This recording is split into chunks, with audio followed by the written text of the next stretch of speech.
বর্তমান সময়ে প্রতারণা যে কত প্রকার হতে পারে সেটা আপনি চিন্তাও করতে পারবেন না। আমি কেন এই কথাগুলা বলতেছি? রিজনটা হচ্ছে যে একটা প্রতারণার বিষয় আপনাদেরকে শেয়ার করতেছি। সেটা হচ্ছে আমারই একজন পরিচিত আছে, বড় ভাই। ওনার Facebook আইডি আছে। তো Facebook আইডি মাস্ট বি সবারই থাকে। বর্তমান সময়ে সবারই একটা Facebook আইডি থাকে। তো ওনারও একটা Facebook আইডি ছিল এবং তারপর কি করছে, উনি একটা জব করে, ভালো একটা কোম্পানিতে, মাল্টিন্যাশনাল কোম্পানিতে জব করে। এখন কারণটা হচ্ছে যে ওনার নামে অন্য কেউ একটা সেম টু সেম ওনার নাম দিয়া, ওনার ছবি দিয়া, ওনার ফ্রেন্ড লিস্টে যতজন আছে সবাইকে অ্যাড করে একটা ফেসবুক আইডি, ফেক একটা ফেসবুক আইডি করছে। কেডা সেটা জানেন না।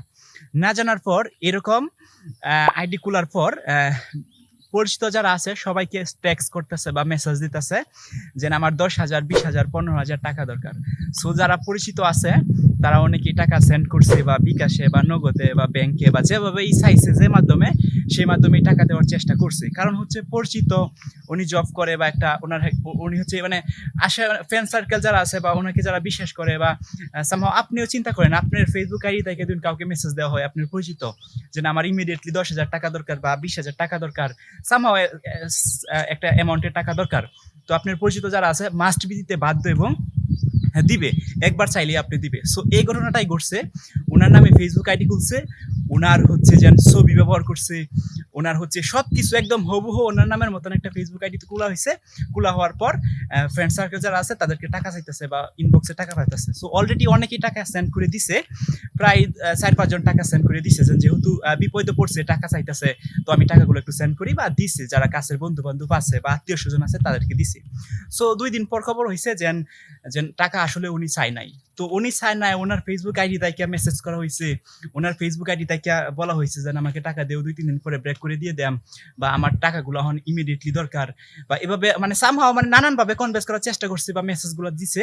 সো যে কোনো কেউ এরকম ভাবে মেসেজগুলো করবে, তো যে কোনো কেউ দিতে বাধ্য, যেন বিপদে পড়ছে বা টাকাগুলো আমার দেওয়া উচিত, এরকম একটা কিছু। সো টাকা দিছে, তো অনেকের কাছে এভাবে টাকা নিয়ে দিছে। এখন আমি কেন এই কথাগুলো আপনাদেরকে বলতেছি, কারণ মাস্ট বি এখন হচ্ছে যেন প্রতারণার যুগ। তো এরকম ভাবে প্রতারণা করবে আপনাকে, আপনি চিন্তাও করতে পারবেন না, হ্যাঁ, যে আপনার সাথে এভাবে প্রতারণা হবে। সো বি কেয়ারফুল সেদিক থেকে, এবং সেদিক থেকে কেয়ার থাকার জন্য মাস্ট বি আপনার একটা কাজ করা উচিত। সেটা হচ্ছে আপনার যে ফেসবুক আইডিটা আছে বা ফেসবুক প্রোফাইলটা আছে সেটাকে লক করা। ফার্স্ট অফ অল আপনি কি করবেন, আপনার যে ফেসবুক আইডিটা আছে সেটাকে একটা লক মেরে দিবেন, যাতে অন্য কেউ, ফ্রেন্ড সার্কেল ছাড়া, আপনাদের ফ্রেন্ড লিস্টে যারা আছে তারা ছাড়া অন্য কেউই আপনার প্রোফাইলটা ঢুকতে পারবে না।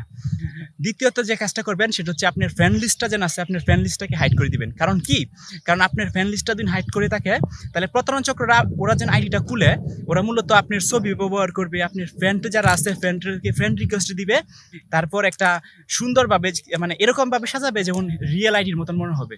সো আপনি যদি আপনার আইডিকে প্রথমে লক করে পেলেন এবং দ্বিতীয়ত আপনার ফ্রেন্ড লিস্টটাকে হাইড করে রাখেন, তাহলে একদম স্পাম বা যারা প্রতারণ চক্র আছে তারা হচ্ছে আপনার প্রথমে আপনার ফেসবুক প্রোফাইলটা ঘুরে দেখবে যে আপনি কেমন প্রকৃতির লোক বা কেমন, সো মানে এরকম দেখার চেষ্টা করবে।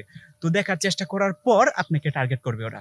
সো আপনার প্রোফাইলে যদি ওরা প্রথমে না ঢুকতে পারে তাহলে আপনাকে টার্গেট করবে না। দ্বিতীয়ত হচ্ছে যে আপনার ফ্রেন্ড লিস্ট যদি হাইড থাকে তাহলে আপনাকে ওরা টার্গেট করবে না। কারণ হচ্ছে যে আইডি খুললেই হবে না, আইডি খোলার সাথে সাথে আপনার ফ্রেন্ড লিস্টে যতগুলো ফ্রেন্ড আছে সবাইকে ফ্রেন্ড রিকোয়েস্ট পাঠাইতে হবে। তো ফ্রেন্ড রিকোয়েস্ট পাঠানোর পর অ্যাকসেপ্ট করার পর পরে এরকম প্রতারণ চক্র হয় বা মেসেজ দেয়। কিন্তু আপনার ফ্রেন্ড লিস্টে যদি ওরা না দেখতে পারে তাহলে আপনাকে আপনি জানবে কেমনে যে আপনার ফ্রেন্ড লিস্টে ওরা আছে। সো মাস্ট বি আপনার সেফটির জন্য ফার্স্ট অফ অল আপনার প্রোফাইলটাকে লক করবেন, এবং প্রোফাইলটাকে লক করার পর সেকেন্ড কাজ হচ্ছে আপনার ফ্রেন্ড লিস্টটাকে হাইড করে দিবেন, এবং একটু সতর্ক থাকবেন এই ধরনের কাজ থেকে, এবং দেখবেন যে আপনার নামে আদার্স কোনো আইডিয়া আছে কিনা, চার্জ দিবেন, দিয়ে দেখবেন চার্জ দিয়ে দেখবেন আপনার নামে আদার কোনো আইডিয়া আছে কিনা। যদি থাকে তাহলে সবাইকে অবহিত করবেন যে আপনি ফেসবুক আসল রিয়েল আইডি কোনটা। সো এই ধরনের প্রতারণা থেকে বাঁচতে হলে একটু সতর্ক থাকতে হবে। আর মাস্ট বি আপনার ফ্রেন্ড লিস্ট হাইড করবেন এবং প্রোফাইলটা হাইড করে দিবেন, মানে লক করে দিবেন। সেই পর্যন্ত সবাই ভালো থাকবেন, সুস্থ থাকবেন। আল্লাহ হাফেজ।